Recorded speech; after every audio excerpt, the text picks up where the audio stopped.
Hello, hello. Welcome back to Peak Northwest, an outdoors and travel podcast by the Oregonian and Oregon Live, dedicated to the adventure and exploration of our beautiful Pacific Northwest. I'm Jamie Hale. And I'm Kiara Profena. Together, we take you to some of the most beautiful and interesting destinations in our region, discussing where to go, what to do, and places to see. And today, we're heading to one of Oregon's best waterfall corridors, just probably not the one you're thinking of. That's right. We're all aware of the famous waterfall corridor of the Columbia River Gorge or the many waterfalls of Silver Falls State Park. Maybe even you're familiar with those great waterfalls along the McKenzie River. Mm-hmm. Maybe. Not for me. Okay. But But today, we're talking about yet another incredible waterfall corridor here in Oregon, and one that doesn't get nearly as much attention. We're talking about the North Umpqua River. Okay. I honestly don't know where that is. Please enlighten me. When I was getting ready to go on this trip, everyone was like, "Where are you going?" And it's so hard to explain where this is, especially if you're only a little hazy on Oregon geography. Mm-hmm. So one way to say this is you could say, "Oh, it's just east of Roseburg in the Cascade Mountains." That tells you something if you know where Roseburg is. There's a general sector of Oregon in my mind right now. Yes. Another way to say it is that this is all along the North Umpqua River, which of course we all know exactly how to find the North Umpqua River on a map. So suffice to say, this is in a part of the south central Cascades in the mountains along the river where there are just like waterfall after waterfall after waterfall. Well, it sounds really cool. Is it maybe like a little more underrated of a location, would you say? I would say so. I think the problem is like a lot of these Cascade passes get you from like point A to point B. Like, you know, you're either going over Mount Hood from like Portland out towards Bend, or you're going like, you know, from like Salem to Bend. You're going from like Eugene over towards, you know, you're getting from one place to another. Mm-hmm. This doesn't really take you anywhere except up in the mountains.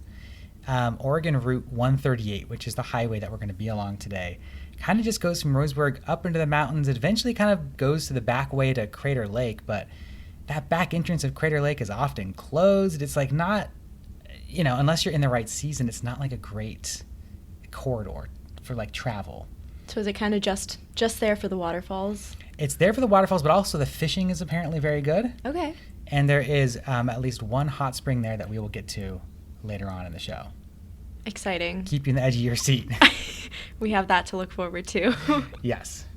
So are these all 7 waterfalls that you visited, or how did you come up with these 7? Well, I want to rewind a little bit because on a previous episode of this very podcast, former co-host Vicki Connor came on here and said she was going to Crater Lake, taking the back way, as we discussed, and she just sort of happened upon some signs to these waterfalls. And she was like, "Oh, wow. I didn't know there were so many waterfalls back here. Did you?" And I said, honestly, I didn't. It's my job to know this stuff. And I just I'd heard of a couple of them, but I didn't know that there were so many good ones back there. And so I got very excited and said, well, let me dig a little deeper, because she just sort of was driving through the area, didn't really, you know, do a lot of research into it. Mm-hmm. So I said, let me go on to one of my favorite websites, which is Northwest Waterfall Survey. It's your favorite? God, I love this website. It's like these people that like document, they locate and document and measure like all the waterfalls in the Pacific Northwest using like stuff. Very scientific measurements, and have like here's how to access them. So they have on their map just like all the waterfalls in this area, and I went on there and I looked at all the waterfalls in the area that were like reasonably accessible. Mm-hmm. And I said which ones are worth going to, because a lot of named waterfalls, it's like okay, it's a rapid, you know, and they name it because it's near a campsite, and it's like, okay, so it's a waterfall next to a campground, and we're just going to call it a waterfall. I'm not looking for those. What I'm looking for are like the big magnificent ones, the ones that leave you with a sense of awe. Mm-hmm. So I picked out 7 that sort of fit that categorization, and I made an itinerary for 2 days, 1 night in this area, and set off to see all 7 of these waterfalls, which I did yesterday. Oh, wow. As we're recording this, That's I did awesome. This over the weekend. Busy day. Yeah, it was a lot of driving. So you created this Jamie's qualifications for Yes. best waterfalls in this area. Yes. Cool. Yeah, exactly. And I have all 7 of them. And here's what I want to do. Mm-hmm. I want to rank them. I've ranked them in my brain, and I want to go from number 7 to number 1. So if you're listening, you got to hang on to the end. Figure out which is the best waterfall. Yes, exactly. And then we'll talk about a couple other things here at the end of the show. But I think I want to kind of just get into it, and we'll start with the ones that are, they're all worth going to. Let me say that. They're all worth checking out. These are all cool. Otherwise, they wouldn't be on the list. But if you have to play favorites, and we apparently do have to play favorites, then we've got to start somewhere. Yeah, but this is already better than like every other waterfall that's going to be on this list. So any waterfall that's not on this list, Yes, I mean. in this area. Yeah. Yeah, exactly. So you got to be at a certain bar to meet this list. Exactly. So what's the 7th best waterfall? The 7th best waterfall here is Susan Creek Falls. No knock to Susan Creek and the waterfall. It's a perfectly nice waterfall. Mm-hmm. It was one of the first ones you come to as you're driving up 138 from Interstate 5. Mm-hmm. It's off a little trailhead on some BLM land, and there's a short hike. I want to say it was just maybe 3/4 of a mile or so to get up there, maybe even like half a mile. And it leads to this really pretty, perfectly nice little waterfall. There's not a lot to say about it, I guess. I am realizing here, as we're sitting next to each other, I can show you pictures of all of these waterfalls. And so I can sort of show you what I'm talking about, because it's hard to describe. And I say that realizing that we're on a podcast. But it can be sometimes hard to describe what we're talking about here. So let me pull up Susan Creek Falls for you. Here we go.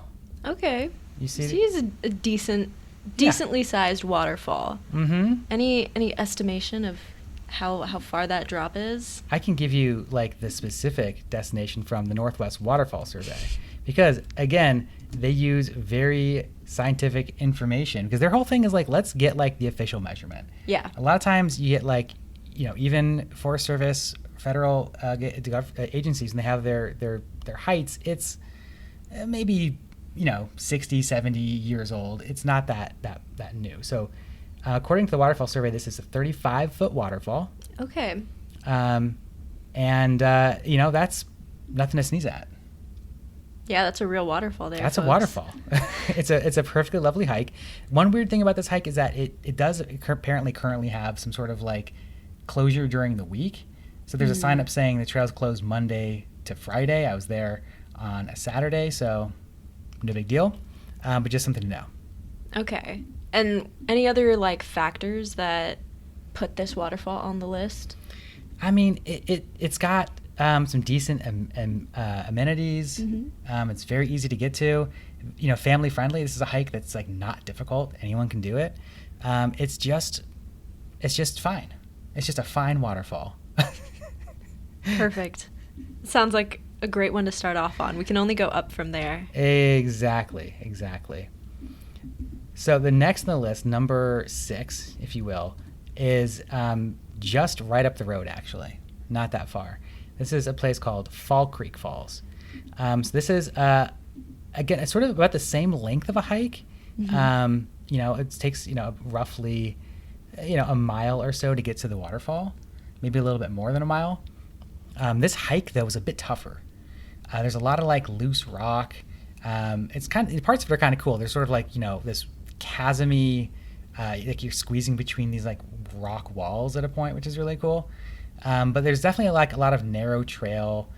Both these two, Susan Creek and this one, are like in a high burn area. So there's like a lot of sort of like kind of this crumbling terrain you have to worry about. Not for everybody. This is not one to bring the kids on necessarily, or anyone with mobility issues. Too many obstacles going to this one. Exactly. As a waterfall, I give it a little bit more than Susan Creek. It's very cool, and there's a couple different ways to look at it. So when you get there, you kind of have, as I'll show you, Kira, this initial look at it, and this is like the lower tier of it. So it's 2 tiers, and they can be a little hard to see at once, because this lower when you're at this lower viewpoint, you get just a lower tier. But as you hike up a little bit more, you can see from a distance there's like these two very distinctive tiers. Very cool. And so once you get to the lower tier, which is a great spot to stop, you keep hiking up the trail and you get this farther away view of both of them. And then you can keep going up the trail, and there's a little bit of a viewpoint from an upper tier, but it's honestly not really worth it. You can just see the upper tier, and you can't see any more than that. It's very cool, and if you want to do the hike, it's not that long. It's like 2.2 miles round trip. And so that's on top of the mile to see the bottom part? If you want to go to the whole thing, it's 2.2 miles to do the bottom part, the upper part, back to your car. Gotcha. But you can do just the bottom. Yes, exactly. Cool. No amenities here. It's just a parking lot and a trail, and it's a little bit of a tougher trail. But the waterfall, I do think, is that much better than Susan Creek Falls. So that's why it bumps up to number 6 in the list. Beats it out with that double-tiered waterfall. Exactly, yeah. So, again, we're splitting hairs here. Mm-hmm. But these are the small potato waterfalls. So, we get into something a little more exciting here? Yes, we are. Okay, so number 5 on the list is a one called Slide Creek Falls. Slide Creek. This is one of these ones the access to it is perfectly fine. There's no hike. You just sort of park on the side of the road and you walk, and it's just right there. But the drive to it's a little sketchy. It was one of these drives where I was like, am I supposed to be here? There's a lot of these smaller dams and reservoirs along the North Umpqua River. Mm-hmm. And so there's a lot of like hydropower facilities, and some of the roads you go on are like alongside these facilities where there's like dudes in hard hats working, and like the trucks and signs like stay out of this area. But they don't apply to anywhere we're talking about today, as far as I understand. This is all public land. That said, it feels a little weird, you know? So Slide Creek Falls is one of these ones. There's no signs for it. You have to know that it's there. You have to really be digging deep on the Northwest Waterfall Survey website, as I did. Well, it's good that you stumbled upon it there. Yeah, stumbled upon is maybe not giving myself enough credit. I really did some serious research. But it's a really cool waterfall. It is about 137 feet tall, and which is great. Substantially bigger than our previous waterfalls. It's gorgeous. It sort of descends into this like magical grotto, where it's just like everything is just like, when I was there in the springtime, so obviously everything is just glowing green, just so beautiful and perfect. This is, I think, one of my favorite ones I saw here, and it's only at number 5, but wow, I love a magical grotto. It's just like, and I'm showing you this video where it's just like pouring off the cliffs. You can't even see the top of it, but you can see it just pouring down, perfectly framed by these trees that are leafing out into this little burbling creek where there's like a tree across the rocks, and everything's mossy and green and perfect. Yeah, I want to jump in that picture. Oh my God, you're right. That looks really nice. It's so good. The only downside is that, again, there's no amenities at all. And it's a little funky to get to. Like, my maps had the hardest time showing me how to get there. I had to like forget the directions and just use like the satellite images on Google Maps to figure this out. That's funny. And well, you made it there. So. I did. Against all odds. There were a couple of turns where I had to stop and be like, I think this is the way to go, but I guess we'll just see. For a lot of these, this is an area where like cell service is really in and out. Mm-hmm. So I wrote down all of my directions in advance, like it's 2003, and I'm using MapQuest. You know what I mean? I just keep like an entire printed map in my car. Wow. Just in case, like an apocalypse. Like it's a map of the entire United States. Oh wow. But it, like, you know, you can flip to Oregon and figure it out. A road atlas. Yes. Yeah. I feel like that would be just good to have in general. Oh, sure. Yeah. So very helpful to maybe have. Get a map. Not going to help you find Slide Creek Falls. I'll tell you that. Okay. These are like some weird roads. These are like not roads. Will not show up on any state map. I don't think so. Honestly, I don't think these are roads you're going to find in your road atlas. We'll have to figure that out. I stand by the road atlas. Sure. I mean, you can bring it in. We'll have a look. We'll see if we can find it on there. Okay. getting sidetracked here. We have some very serious business. The next one here is a waterfall called Warm Springs Falls. And Warm Spring Falls is not associated in any way with the Warm Springs tribe or Warm Springs the place. This is just a waterfall. I don't really know why it has that name. It's really cool. It's a really cool fall. This is sort of one of the most out there waterfalls. Like on my trip, it was the last one because it involved going farthest up and into the mountains. So like by the time I got up to that height, like the tops of the trees were dusted with snow. It was noticeably a bit chillier. A very beautiful area. Warm Springs Falls is another big one. Well, it's 60 feet tall, but it's like pretty voluminous. It's got a really good flow. It is a really short hike to get there. It must only be like a quarter of a mile or so from the parking lot. And then you walk from the parking lot and there's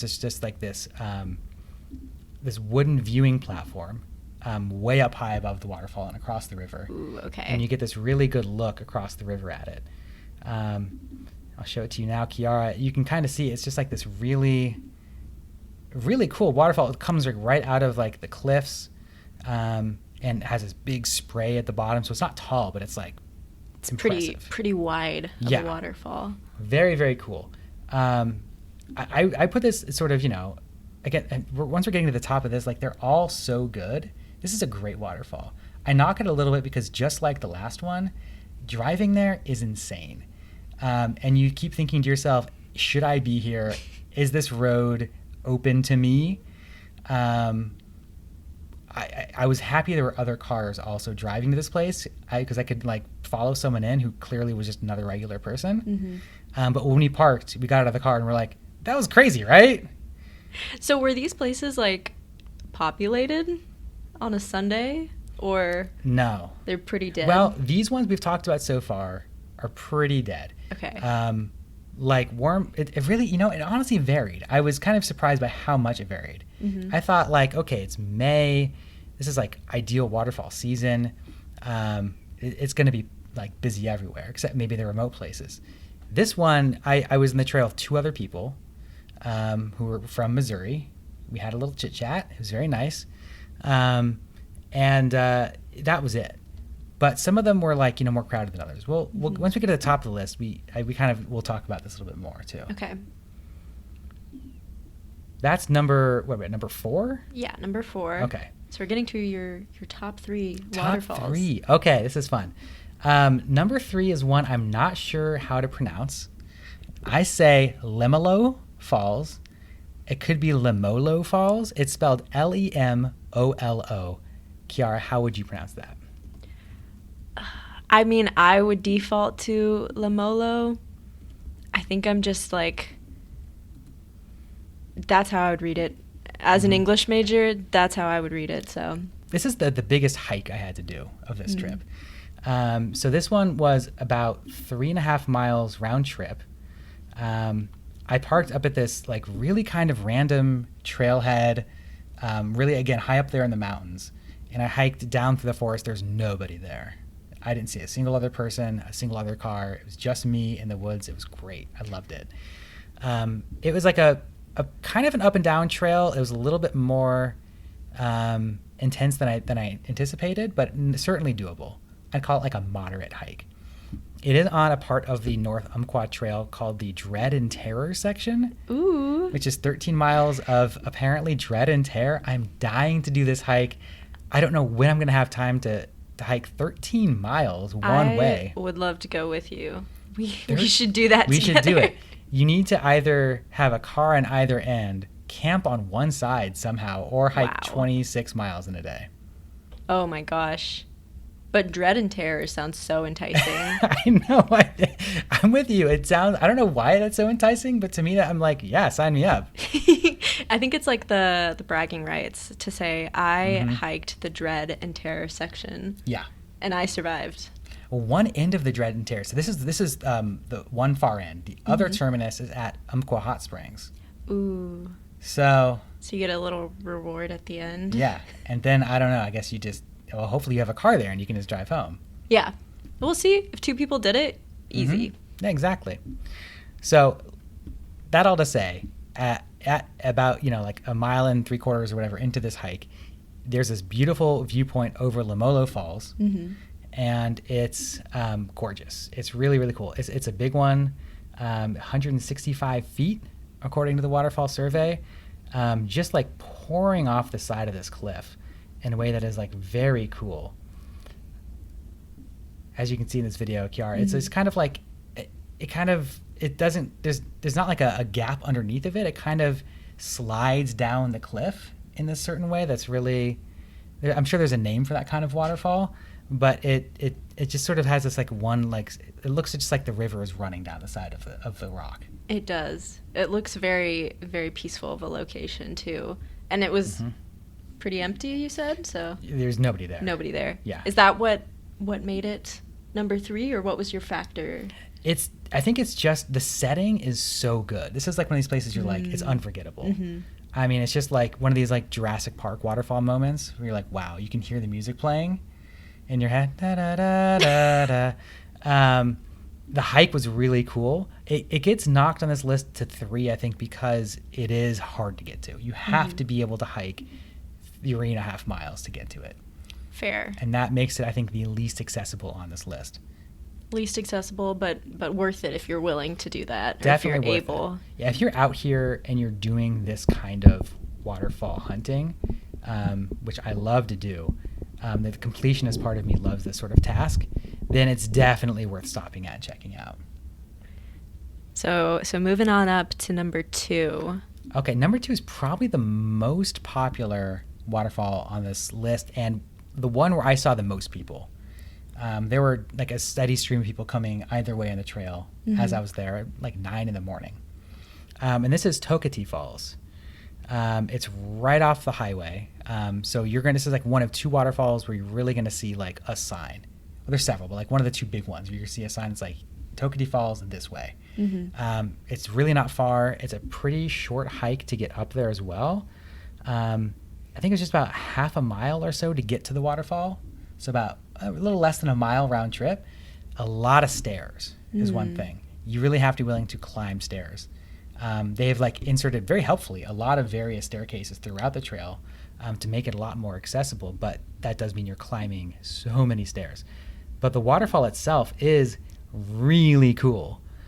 This is similar to what we were talking about with that Jurassic Park moment. I mean, this is just like this waterfall kind of pours out of this basalt, this columnar basalt. So there's kind of like this chasm cut into the rock that it pours right out of, and it's just so cool, and it's very pretty also. I'm trying to show you videos, Kiara. I don't have I think a better one than that, but there's just like it's so cool. It looks really cool just from that little bit, and it's got like a really nice pool at the bottom. I feel like I like that, where you look like you could just jump into the bottom. Exactly. It looks like it would be a fun place to swim. Yeah, I mean, probably not allowed. Yeah, you probably shouldn't. Not allowed, but in your mind you can swim. I could imagine swimming there right now. Swim inside your heart.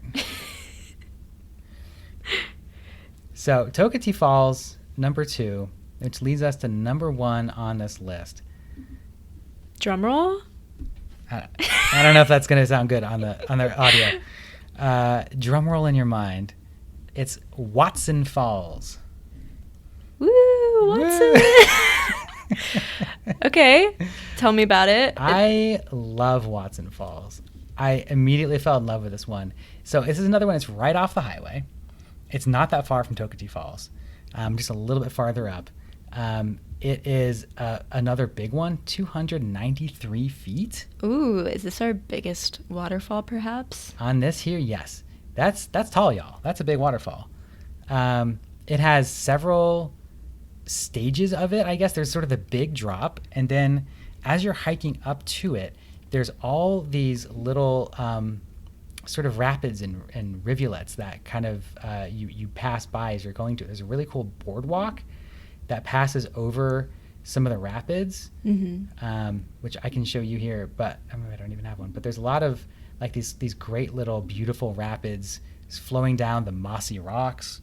So you're kind of crossing through these as like an appetizer to get to the waterfall. And once you get to the lower viewpoint of it, because there's several viewpoints, it's just this like big sort of like this sort of ponytail, I think, style waterfall just pouring off of the cliff. So it's sort of like this steady stream of like, it's very misty. Like as soon as you walk into that amphitheater where the waterfall pours into, it's just like the mist is everywhere, which is a nightmare as a photographer. But like on a human level, I love it. It looks super cool. It's giving like, and I'm not a huge waterfall connoisseur, perhaps as you are, but it's giving a little bit Multnomah Falls in the like massiveness of it all, and the big giant stream down. Yes. It's got a similar sort of look to it. No, I think you're totally right. And you can hike up to this upper viewpoint to get sort of a better view of the magnitude of it. It is just like incredible to watch all of this water just falling. It's so silly to say, but like the power of it at the bottom of the falls too, it just was like pounding these rocks. Like it was making a sound, the water hitting the rocks at the bottom, a sound that I'm not going to bother trying to recreate with my mouth, but that sound was like echoing off of the walls. Ooh, and so the acoustics of it were really cool. Yeah, so you're like in the, like you're kind of saying like an amphitheater type of vibe. Exactly.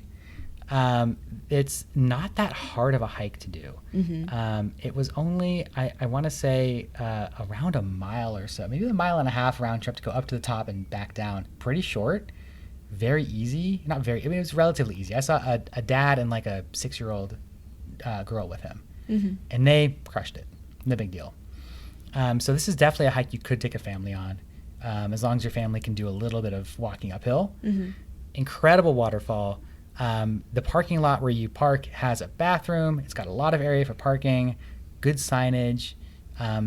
What more could you want out of waterfall experience? Top waterfall. You've heard it here, folks. Watson Falls. Yeah, exactly. So those are the 7 waterfalls. It was really cool to see them all in a short period of time and to like be able to form an opinion on like, because I had some people stop me on the trail and be like, oh yeah, what else have you seen? And I was like, well, let me tell you. You're going to have to direct them to the full podcast if they want to know. Oh, that's right. I should have. Gave that information away for free, like a sucker. So after your entire waterfall hike, did you do anything else cool in the area? Well, the one other thing I had on my list there was to go to Umpqua Hot Springs. This is like one of the public National Forest hot springs. We've talked in the pod a lot about hot springs, the differences. I've really made my feelings known about how much I prefer a place like Brighton Hot Springs or Crane Hot Springs where it's built up a little bit. You've got to pay money, someone's cleaning it, someone's taking care of it, as opposed to these places that are just like pools in the woods. While there's something romantic about like wild pools in the woods, there's something about that attracts in some people like their worst impulses. And a lot of folks just don't tend well to it.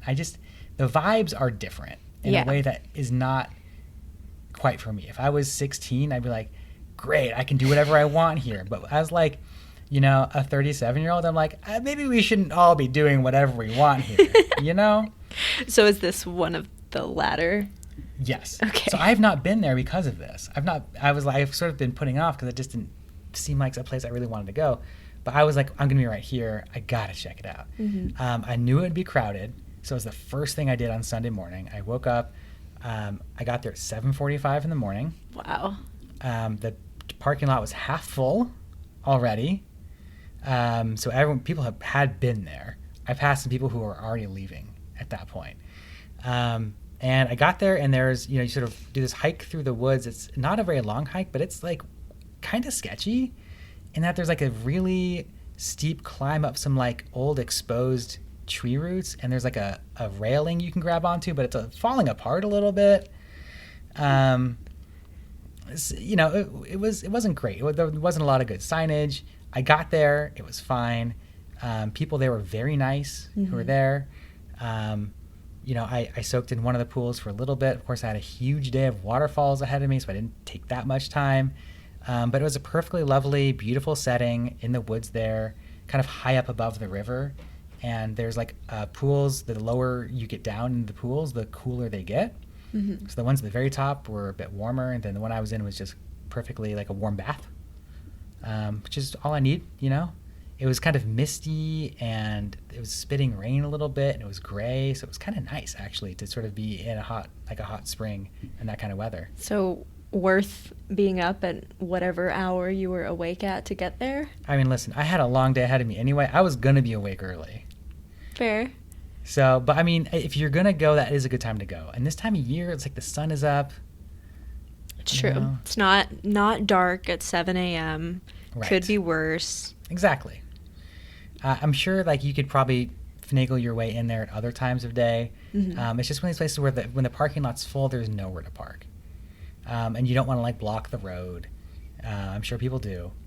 Some things to know about Umpqua Hot Springs if you do want to go is that you do have to pay a $5 day use fee.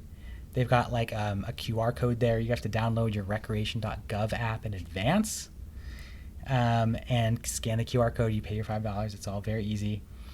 The other thing to know is that it is clothing optional. When I was there, most people were clothed. Some were not. If it's not a big deal to me, if that's a big deal for you, don't go. But everyone there was very chill, like I said. I'm not rushing to go back. Okay. I still prefer to go to Brighton Bush. But good if you're, maybe going to go see some waterfalls. Totally. Good stop on the way. $5 is nothing. Yeah. It's nothing. Nothing for a good dip in a hot spring. That's right. That's pretty much all I did, though. I did waterfalls. I did that. And, I stayed the night at a place called the Steamboat Inn. So staying the night in this area, you have a lot of campgrounds.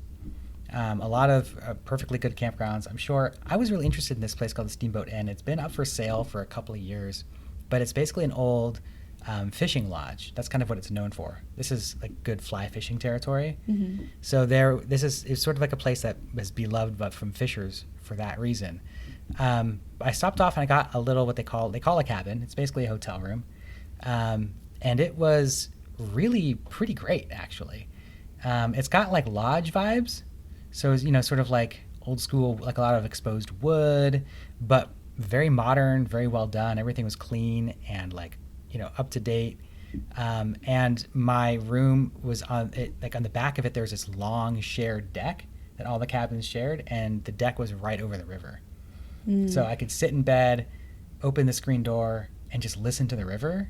That's really nice. It's really great. I walked down, there's a little trail that walks down there. I sat down by the river for a while. When I got the email that was like, oh, hey, your trip's coming up, I noticed that it said like no cell service, no Wi-Fi, like a great place to escape. And I was like, oh, I didn't realize that.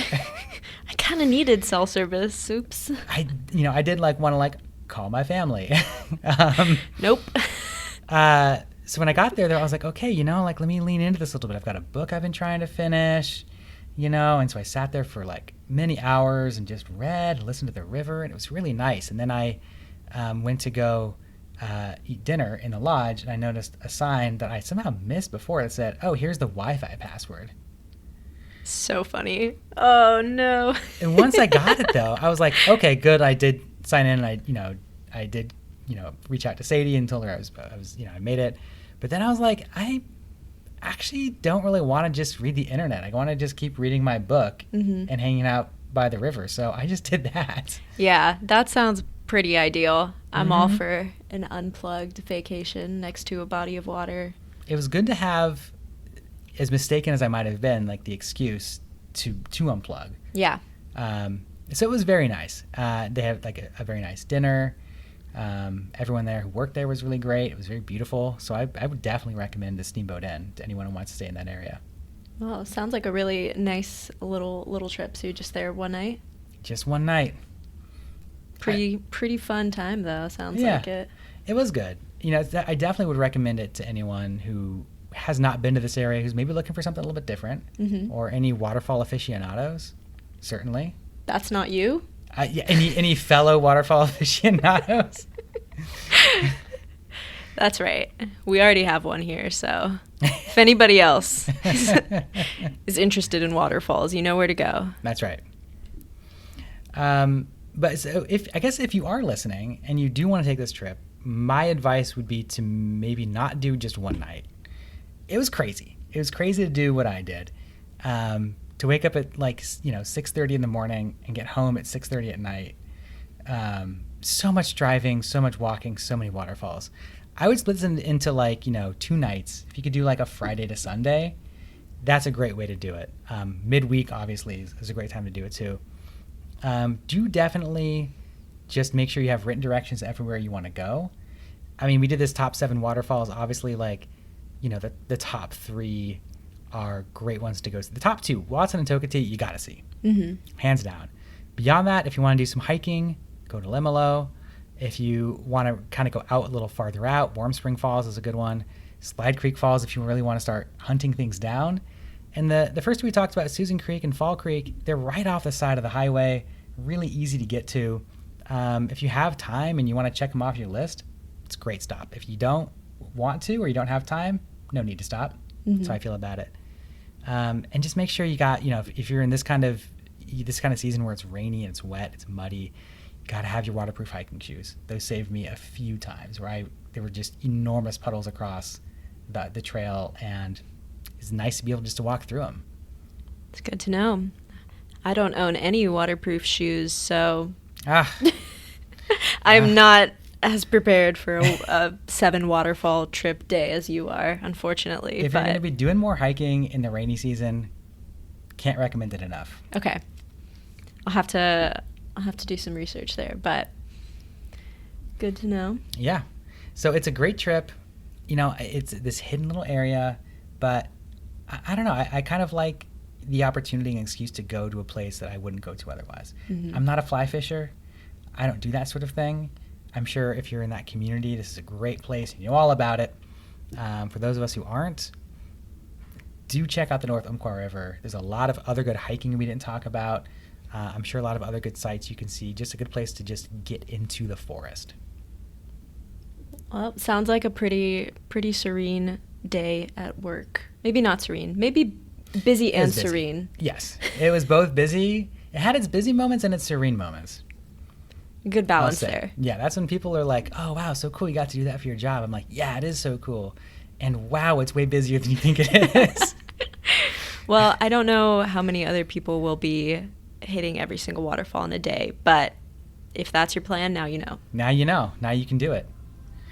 Well, folks, that will do it for us for today. Until next time, you can watch our videos on the Oregonians YouTube channel and view all of our travel and outdoors coverage on OregonLive.com/travel, as well as HereIsOregon.com.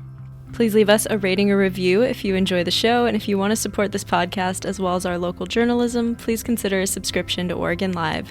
You can find details at OregonLive.com/podsupport. Also, if you're a fan of the show and you're interested in potentially sponsoring it, you can get in touch with our marketing people at advertise@oregonian.com.